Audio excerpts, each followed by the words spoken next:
Hey guys, welcome back to my channel. Today we're talking about The Shadow Glass by Rin Chupeco.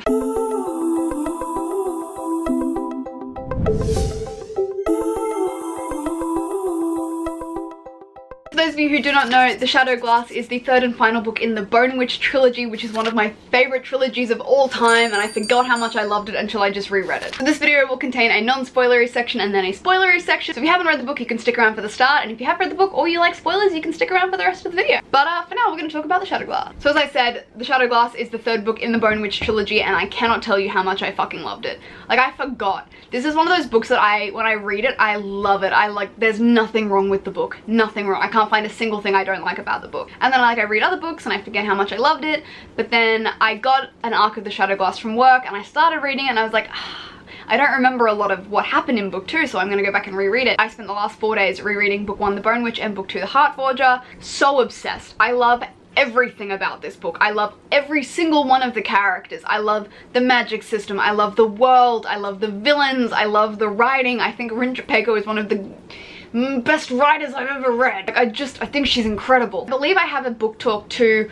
I know I've got one to The Heart Forger, which I will link above, and if I have one to The Bone Witch, I will link that as well. If not, then whoops. If not, then it'll be in a wrap-up somewhere in the world. I mean, that was my non-spoilery section. I loved everything about it. If I gave star reviews, it would be 5 out of 5. It would be 6 if possible.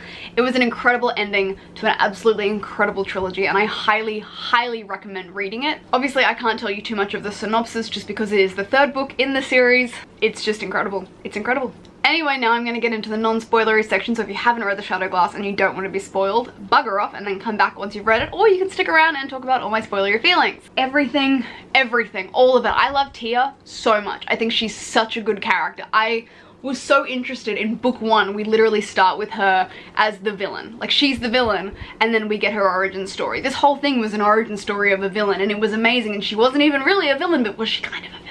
You could see how she went from this young, naive girl who knew nothing to this strong, powerful bone witch, essentially. I finished it 2 days ago and I'm still just, I love it. And this is one of those books where I loved the romance. I thought the romance was incredible. Like, obviously in book 1 we find out that Tia and Kaylin are endgame, but then when we're in the past, Kaylin and Tia hate each other. And I'm like, it's not even enemies to lovers because they're not really enemies. They just, like, he just has a strong dislike for her for reasons, and then we find out the reasons and we're like, oh, I love them. I love them together. I think they're incredible. I mean, like, sometimes Kaylin was a little basic, but I still loved him. And I loved Fox. I loved that he was his own three-dimensional character who wasn't just there as a plot device. Like, I loved that he was his own person and he had his own history, and him and Anessa were adorable. I think Lick's whole story was amazing, and there's a part towards the end of The Shadow Glass where Tia's like, how do you want to be identified? Like, do you want to be, you know, everyone calls you Lady Lick, because Lick is a transgender character who, you know, he was born a male, and therefore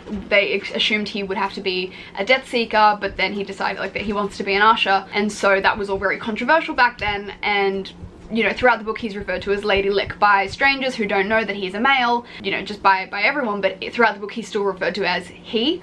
And towards the end of Shadow Glass, Tia's like, how do you want to be identified? And he's like, I think, yeah, I'd like to be identified as a female.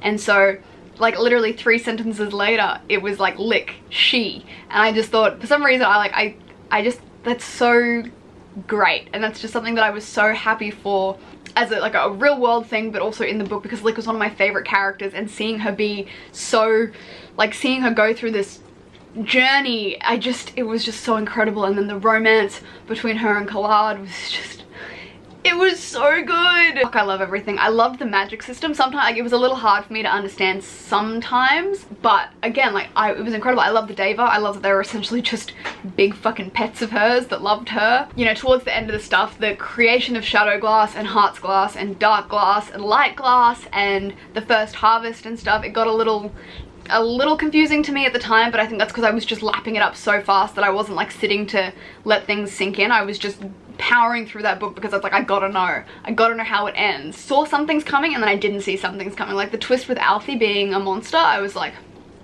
the fuck? The Oracle I thought was cool. For a second there I thought it was going to be Parmina. I thought it was alluding to Parmina being, I think, Droog, the bad guy. Droog, I'm not sure how to pronounce it. And then when it was the Oracle, I was like, Of course it is. I love Zoya and Shadi and how they ended up together. Like, this book is just incredible. This series is just incredible. There's not one thing in this series that I do not like, except now that it's over. So yeah, I mean, that's my review for The Shadow Glass. I think it was absolutely phenomenal. It's gone, I mean, it's already on my favorites shelf, but still on my favorites shelf, and I think it's a highly underrated series. I'm saying that book 1 is so much world building and so much setup that it does seem to go a lot slower than book 2. Heartforged just powers through it. Shadow Glass powers through it even more. So it is a book, if you love high fantasy, that I highly recommend that you read, because it's absolutely incredible. Anyway, I hope you guys enjoyed this review. Let me know what you think in the comments down below, and I will see you next time. Bye!